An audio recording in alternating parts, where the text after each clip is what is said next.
Nigerian Governors Forum has lamented that the impact of subsidies affecting states' abilities to pay salaries. They made this known in a memo that was sent to the House of Representatives investigation on fuel consumption across the nation. Arise business analyst Chika Mbonu joins us to discuss further. Chika, good morning to you.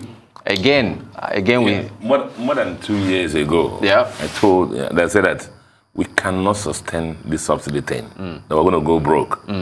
Even though that time we're already a broke country, you know. And it's gotten worse.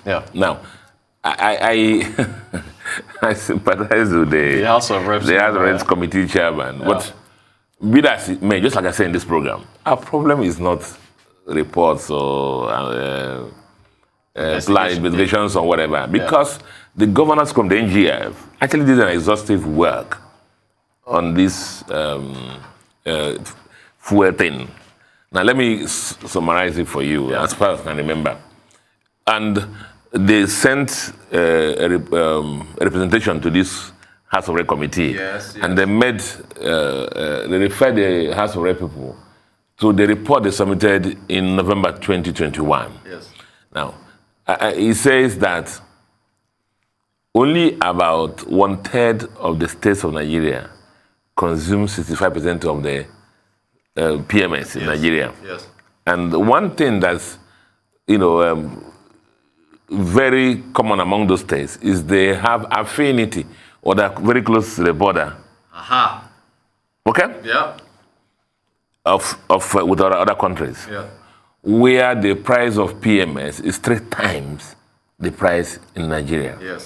I've said it several times in this program that capitalism does not respect preaching and stuff like that. That when you have the same commodity and you have a barrier, one place is 1 naira, the other place is 3 naira, individuals are going to buy it here.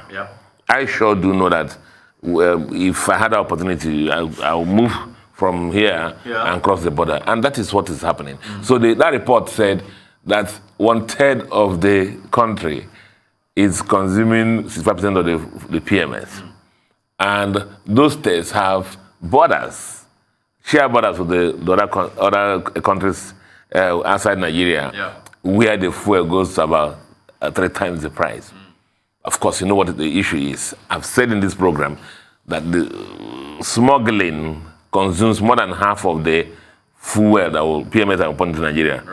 Because PMS, the report also said that out of the each 100 liters, 25% is household consumption, and the other 75% goes to the industries, MDAs, and then, of course, the smuggling. Now, it is just what is happening that when you have this issue, smuggling is going to happen. The price differentials are going to happen. So, yes, the House of Reps people, I sympathize with them. But the issue is, based on this analysis now, who uses PMS? Maybe the households and the cars, I believe. Did the number of cars in Nigeria increase? No. Just a quantum leap. But you see the quantum leap in the kind of figures they call that we consume every day. It's scary. It just tells you that what happens is that the vessels come from overseas, clear ports, clear the ports, maybe even brought into Nigeria, maybe not even brought into Nigeria, maybe recorded as brought into Nigeria, and find their ways immediately to the other countries where the prices are higher. So we are carrying the cost. Maybe they'll even off there that they take them up and go and sell in other countries. Or they come into our country, and then find their way through the land borders. We have seen the pictures. That is what is happening. That is what is fundamental. So the House of Reps people can, they can do what they want to do, share the obstacles, do the sit-ins. It is the same presentation because the committee of the NGF included the same CBN. All the people they wanted to come, the House of Reps wanted to show face here. We're all in that committee, the committee that prepared the report for the NGF. So there's nothing new. That's nothing new. Gotcha. We know what it is. The issue is, I keep saying our problems is this lack of rigor in our country, lack of ownership, lack of leadership from the front, exhausted the discussion of issues. Common sacrifice. You can't be telling citizens, come and sacrifice for removal of PMS, the subsidy, and then you are still living, a life of luxury, PJs. You travel abroad to Turkey, saying you want to go and look for investment, carrying 100 government people in 5-star hotels, go to New York, and nothing comes in. It's a problem. The states are going to run into problems. Between now, it's your salaries. Between now and the end of the 2023, you will see what will happen.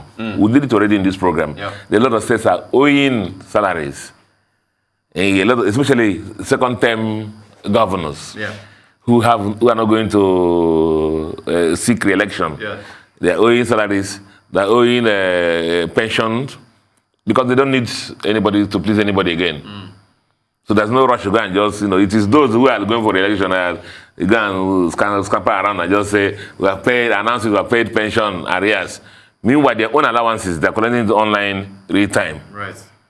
The security votes, as money is coming, they're taking it. Meanwhile, when they pay people arrears, they announce it. That's wickedness. I think one of the wickedness that's in this country is that those who are working with us, retired, you don't pay them their money. And yet, people can go and sleep. Right. It doesn't work well with us.